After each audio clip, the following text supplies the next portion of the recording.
cérebro é o único recipiente que quanto mais você coloca nele, mais cabe. Ele possui mais de 1 trilhão de células e mais de 10 bilhões de neurônios atuantes. E nós utilizamos apenas uma pequena porcentagem. É fato de que a função determina a estrutura. Por exemplo, você manda um arquiteto projetar uma casa de 300 metros quadrados, vamos supor, e ele vai te perguntar, para que você precisa? Vai ser uma moradia, um escritório, uma empresa? Porque dependendo do que você for fazer com aquele imóvel, ele vai então fazer o projeto. O mesmo acontece em relação ao corpo humano. O caso de um homem que levanta pesos é um exemplo claro disso. Os seus músculos e o corpo crescem em exata relação ao levantamento de peso, ou seja, a sua função de levantador de pesos determina a sua estrutura, que é extraordinariamente muscular.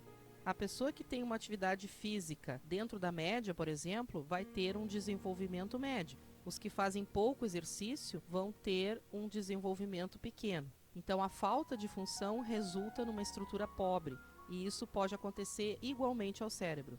Nos anos 60, foi encontrada uma menina de 9 anos que era mantida dentro de um armário. O seu corpo era do tamanho de uma criança de 2 anos e meio e o seu desenvolvimento cerebral virtualmente nulo, e ela não falava. Não poderia ser de outro jeito. O mesmo teria acontecido com Leonardo da Vinci ou com Shakespeare sob as mesmas circunstâncias. Um neurofisiólogo chamado Boris Klosowski fez um experimento com cobaias onde ele comprovou o crescimento cerebral. E ele completa dizendo que isso acontece também com as pessoas, que quanto mais estímulos recebem, maior será o crescimento. A importância das mães.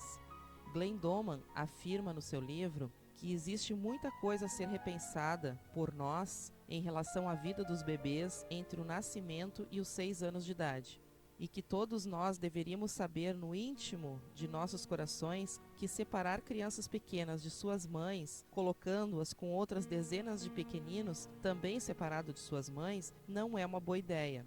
E aí ele completa, na verdade todos sabemos disso, mas ninguém quer fazer essa afirmação.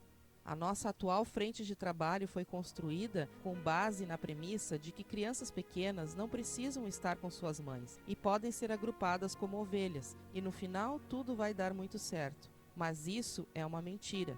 Tempo com qualidade é importante, mas não existe substituto para a mãe ou pai de uma criança. Nunca houve e nunca haverá. E quanto mais nova for a criança, mais importante será ainda a quantidade e a qualidade máxima de tempo despendido.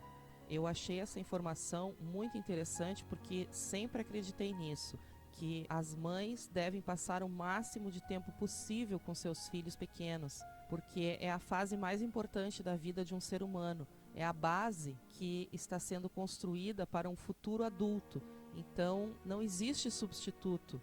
Ele até comenta que uma sociedade sadia, quando uma mulher decide ter um bebê, ela deveria ter o direito de tirar 6 anos e não 6 meses para ficar com seu filho. Daí, depois disso, poderia voltar ao que estava fazendo antes de ter o bebê. Olha que interessante, né? Vou ler aqui um trechinho. Nós vivemos numa sociedade que deseja crer que as mulheres podem ser tudo para todos ao mesmo tempo. Tal coisa não é possível. A noção que é possível ser um tipo de supermãe que trabalha fora de casa em tempo integral e ainda assim acha tempo para dar a seus filhos o mesmo tipo de atenção que recebia de sua mãe que ficava o dia todo em casa quando ela era pequena, é claro, é impossível. Não pode ser feito. Na verdade, é injusto esperar isso de qualquer mulher.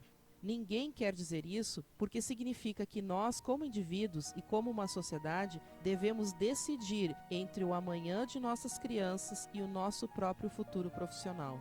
Muitas e muitas mulheres profissionais largaram seu trabalho para se dedicar exclusivamente aos seus filhos. E elas contam que essa experiência de ser mãe de tempo integral foi o cargo mais importante que já tiveram. E afirmam que ser agora melhores médicas, advogadas, etc., do que eram antes de tirar uma licença para ser mães profissionais. 6 anos é um curto período na vida de um adulto, mas para a criança esses 6 anos jamais voltarão. É muito triste quando pai e mãe precisam trabalhar fora para proporcionar uma razoável existência material para seus filhos. O resultado disso é que a criança vê muito pouco dos pais no período em que ela mais necessita deles. Daí, quando eles atingem aquela segurança material que tanto os preocupava, aí querem passar mais tempo com seus filhos, que geralmente já estão jovens ou adultos, e agora são eles que não têm tempo disponível para os pais. E aí eles descobrem, quando já é tarde, que perderam o barco. Talvez aquele segundo carro ou aquelas férias não fosse tão importante quanto eles imaginavam. Eu optei por trabalhar em casa justamente para poder estar com minhas filhas nessa fase em que elas mais precisavam. E tenho certeza de que foi a melhor decisão, apesar de financeiramente ficarmos mais limitados. Mas temos que lembrar que existem coisas mais valiosas que o dinheiro.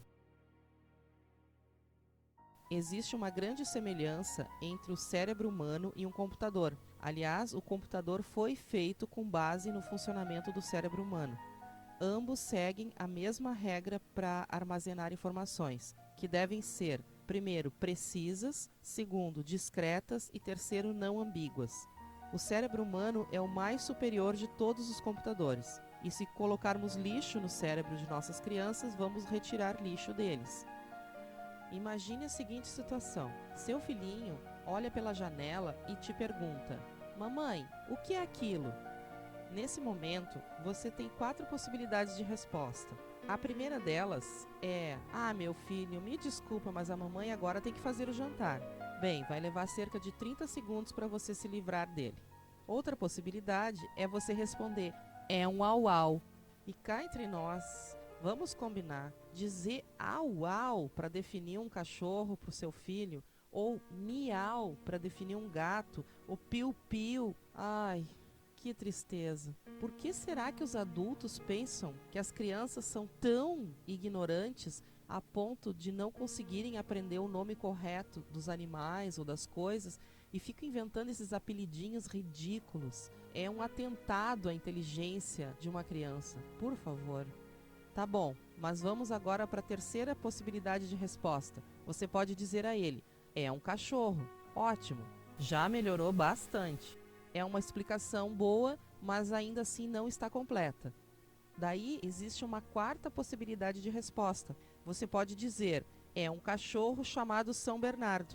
Agora sim, é uma resposta precisa, discreta, não ambígua e verdadeira.